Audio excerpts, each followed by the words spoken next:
हारिया विवान, लगता है कि तिमनासा इस लावा लेक को क्रॉस कर चुकी है। लेकिन ऐसा भी तो हो सकता है कि टिम्मी आंटी खुद ही इस लावा लेक में डिसॉल्व हो गई हो। पॉसिबल।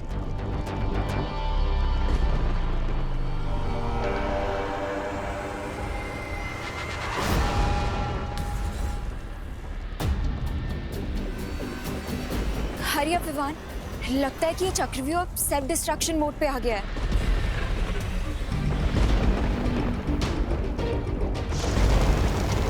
इसका मतलब काउंटडाउन शुरू हो चुका है।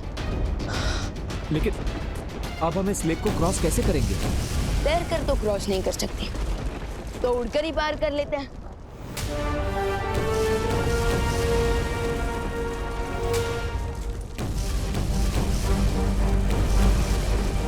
लगता है यहाँ पर कोई भी शक्ति काम नहीं करती। अब क्या करेंगे?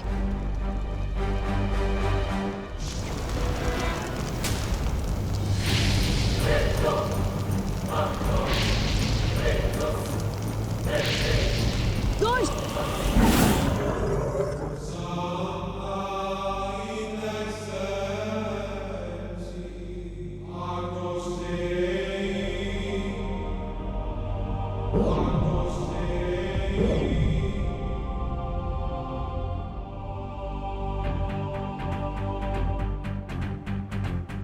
शौर्य,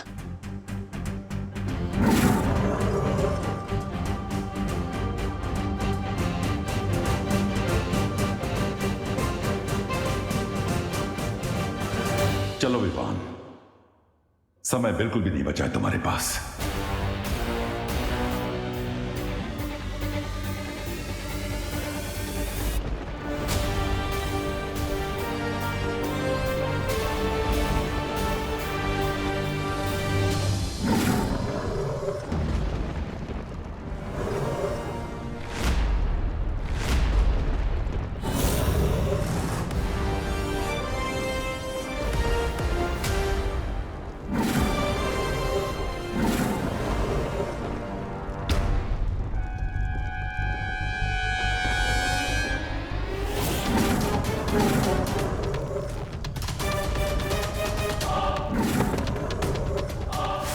मुझे पता है सर्वकाल कि तुम विवान को अपनी सारी शक्तियां देना चाहते थे ताकि तुम मुझसे हिसाब किताब कर सको।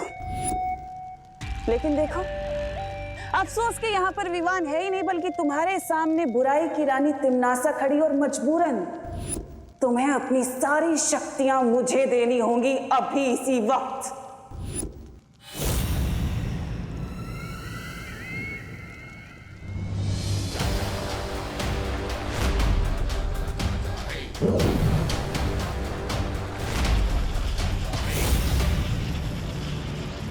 डेस्टिनी से कोई नहीं छीन सकता तिमनासा।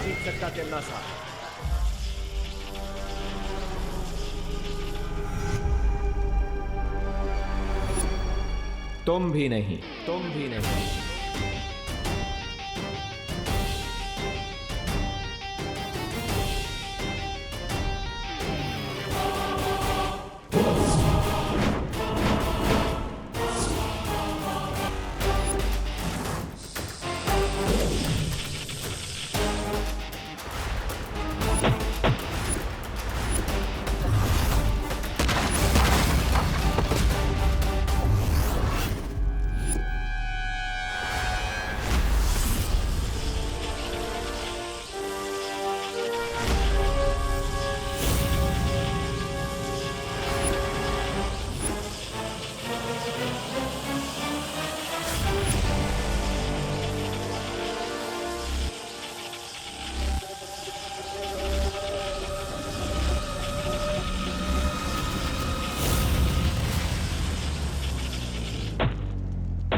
शक्तियां तो तुम्हें मिल गई विवान, लेकिन तिम्नासा अभी तक हारी नहीं है।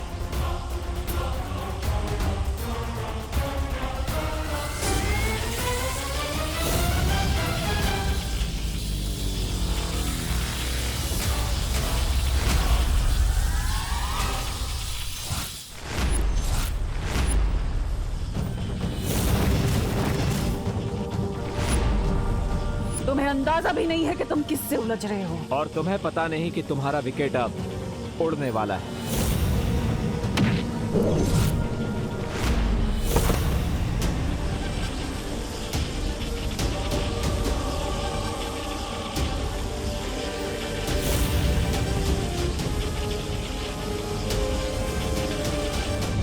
अगर तिम्नासा की काली परछाई के घेरे में विवान आ गया तो सारा खेल खत्म हो जाएगा। मुझे तिम्नासा का ध्यान डिस्ट्रैक्ट करना ही होगा, लेकिन कैसे?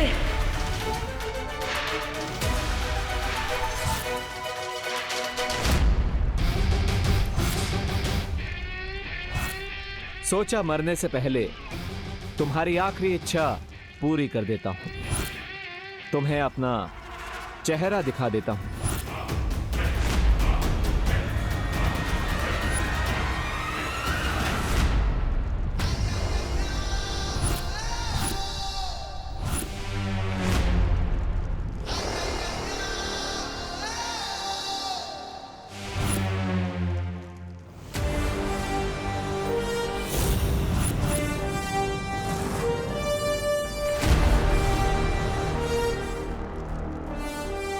बालवीर,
ये विवान कहाँ गायब हो गया?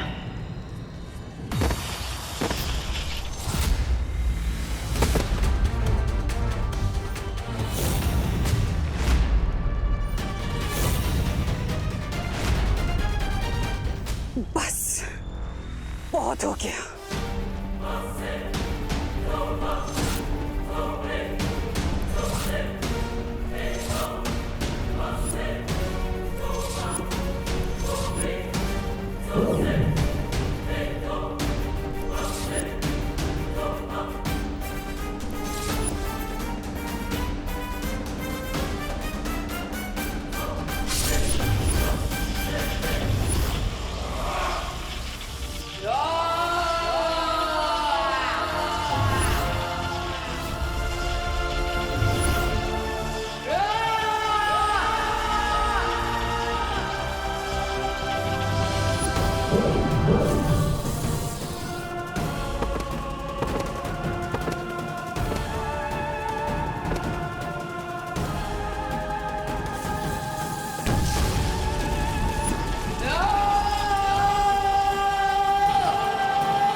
अब तो मान गई ना तिम्नासा। बुराई चाहे कितनी भी ताकतवर हो जाए, आखिर में जीत अच्छाई की ही होती है। बुराई और अच्छाई की लड़ाई कभी खत्म नहीं होगी बालवीर। आज भले ही तुम जीत गए, लेकिन बुराई वापस जन्म लेगी।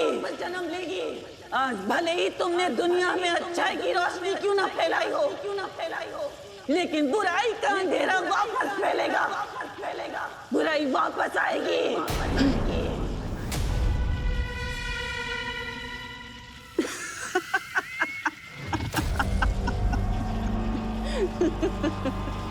मरने से पहले लोग आखिरी हिचकी लेते हैं, ये तो सुना था, लेकिन आखिरी हंसी लेते हुए पहली बार देख रहा हूँ। मैं तो तुम्हारी बदकिस्मती पर हंस रही हूँ बालवीर।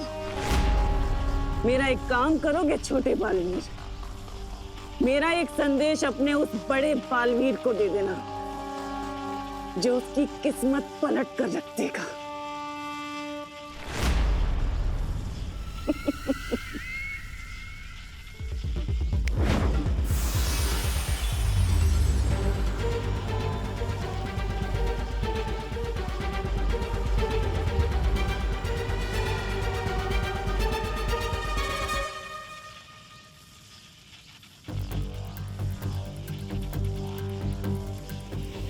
रुको विमान, तिम्नासा की किसी भी बात पर बिलीव नहीं किया जा सकता।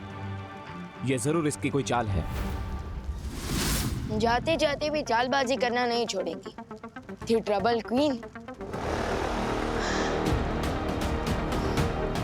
चलो विमान।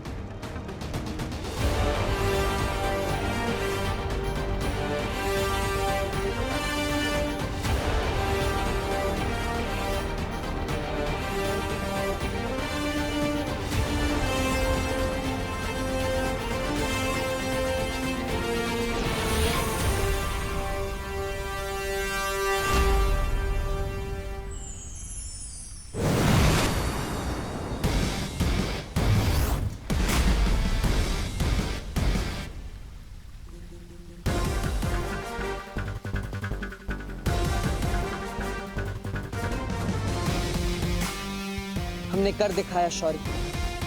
तिम्नासा की कहानी पर पूर्ण विराम लगा ही दिया हमने। मुझे तुम पर और विवान पर गर्व है, क्योंकि तुम दोनों ने तिम्नासा के साथ साथ बुराई का एक पूरा अध्याय खत्म कर दिया। बधाई हो बालवीर। आपको भी शौर्य।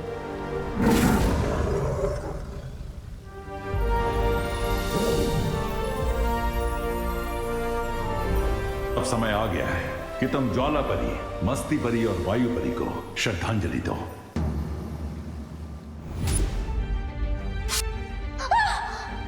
मस्ती परी!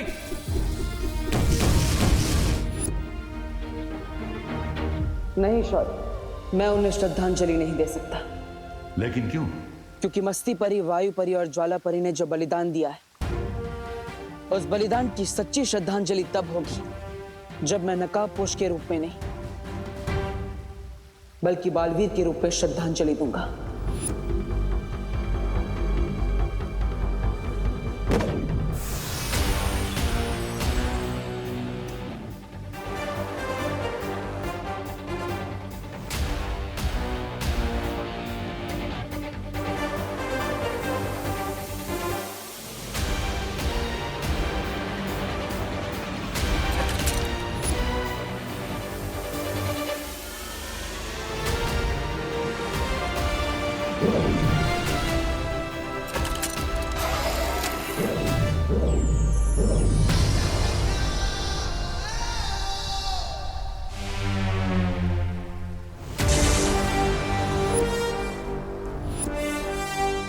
दिल से बुलाया, बालवीर आया।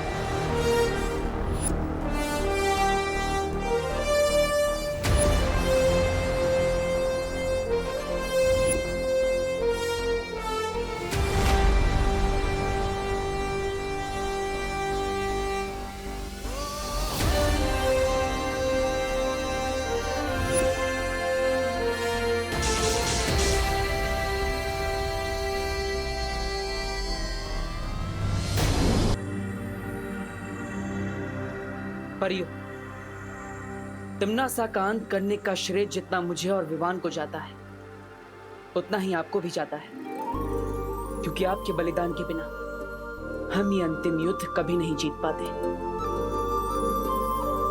वीर लोक और धरती लोक आपके इस बलिदान की हमेशा ऋणी रहेगी।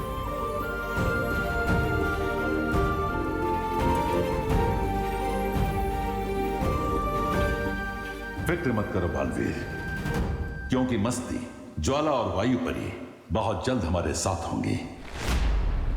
सच शौर्य? कब?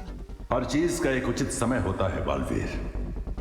परियों के वापस लौटने का भी एक उचित समय आएगा, क्योंकि परियां ऊर्जा का स्रोत होती हैं और ऊर्जा को कोई समाप्त नहीं कर सकता।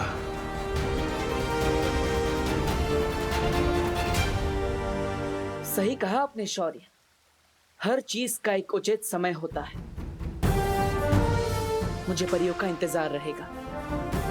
शौर्य, मुझे लगता है अब सही समय आ गया है नकाबपोश के नकाब को हमेशा के लिए उतारने का और सबको सच्चाई बताने का। नहीं बालवीर। लेकिन क्यों शौर्य?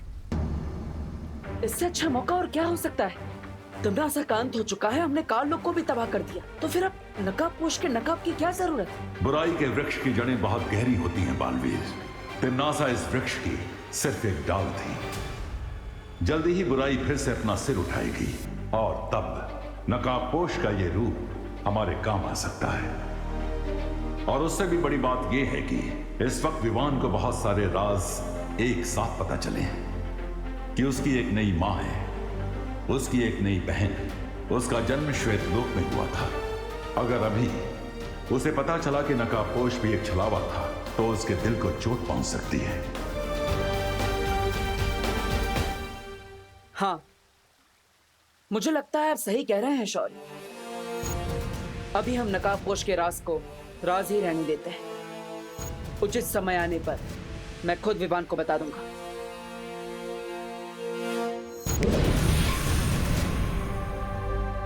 ठीक है बालवीर, तुम विवान को यह सच सही मौका देखकर बताने की कोशिश करो, लेकिन एक बात याद रखना, यह बात किसी और को नहीं पता चलनी चाहिए।